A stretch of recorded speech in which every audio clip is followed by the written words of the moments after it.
Eder. Mech. Pallister. A Trapani, una donna di 50 anni è sospettata di aver accoltellato a morte Giovanni Anguzza, un uomo di 65 anni. L'uomo è deceduto poco dopo a causa delle gravi ferite riportate. La donna sostiene di aver agito per legittima difesa, dichiarando che Anguzza avrebbe tentato di aggredirla sessualmente. Tuttavia, questa versione dei fatti non ha pienamente convinto la polizia, che sta conducendo indagini approfondite per chiarire i dettagli dell'accaduto. Giovanni Anguzza è stato trasportato d'urgenza all'ospedale Sant'Antonio Abate in condizioni disperate, con numerose ferite da taglio sul corpo. Nonostante un intervento chirurgico d'emergenza, i medici non sono riusciti a salvargli la vita. Anche la donna è stata sottoposta a visita medica e ha confermato agli agenti di aver agito per legittima difesa. Le prime indagini indicano che tra i due ci fosse una qualche forma di relazione. Le autorità hanno acquisito le registrazioni delle telecamere di sorveglianza che mostrano Giovanni Anguzza mentre esce da un bed and breakfast situato nel centro storico di Trapani,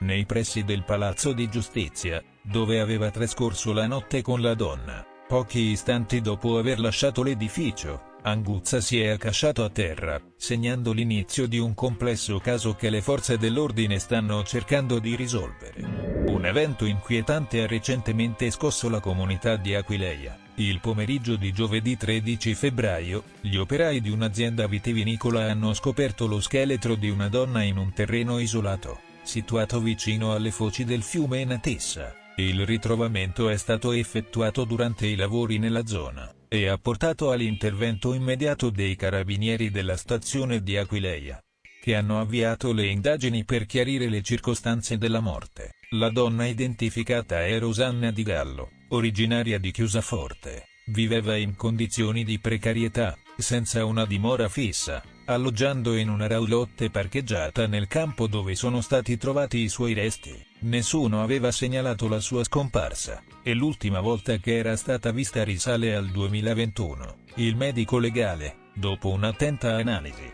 ha concluso che non ci sono segni di violenza sul corpo della vittima, escludendo così l'ipotesi di un omicidio. La morte di Rosanna Di Gallo è stata determinata come avvenuta per cause naturali. Vicino ai resti, sono stati rinvenuti i suoi abiti e documenti, che hanno facilitato l'identificazione della donna. Il sindaco di Aquileia, Emanuele Zorino, è stato prontamente informato dell'accaduto. La vicenda di Rosanna Di Gallo solleva importanti domande sulla condizione delle persone che vivono in solitudine e senza legami. La scoperta casuale del suo corpo, avvenuta dopo un lungo periodo, invita a riflettere su come la sua morte sia passata inosservata per tanto tempo, evidenziando la necessità di maggiore attenzione verso le persone che vivono ai margini della società. Da oltre un anno, una Volkswagen Golf è parcheggiata nel settore delle soste brevi dell'aeroporto di Berlino-Brandeburgo, un'area destinata a fermate di pochi minuti, con un breve periodo gratuito prima che scatti la tariffazione oraria. Tuttavia, quella che doveva essere una breve sosta si è trasformata in un vero e proprio enigma. Il veicolo è ancora lì, e il conto accumulato ha ormai superato i 200.000 euro. L'auto, con targa di Hannover, è abbandonata da più di un anno e il proprietario sembra essere sparito nel nulla. Nonostante le verifiche effettuate, non è stato possibile risalire all'intestatario, e nemmeno le telecamere di sicurezza dell'aeroporto hanno fornito informazioni utili su chi abbia lasciato il veicolo. Il mistero si infittisce e le ipotesi sul motivo dell'abbandono si moltiplicano. C'è chi pensa possa trattarsi di un'auto rubata, chi teme che il proprietario sia deceduto, e chi ipotizza che sia semplicemente stata dimenticata.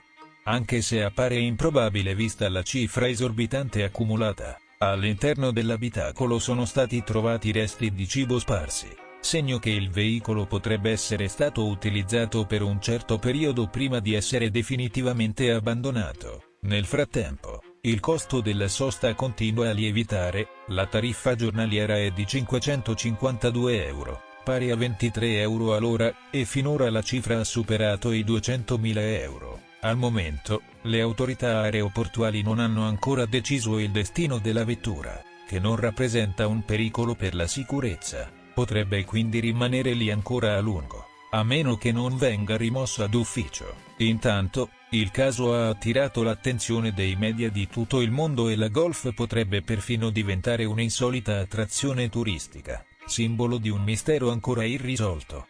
Ehi, non dimenticare di iscriverti a questo canale.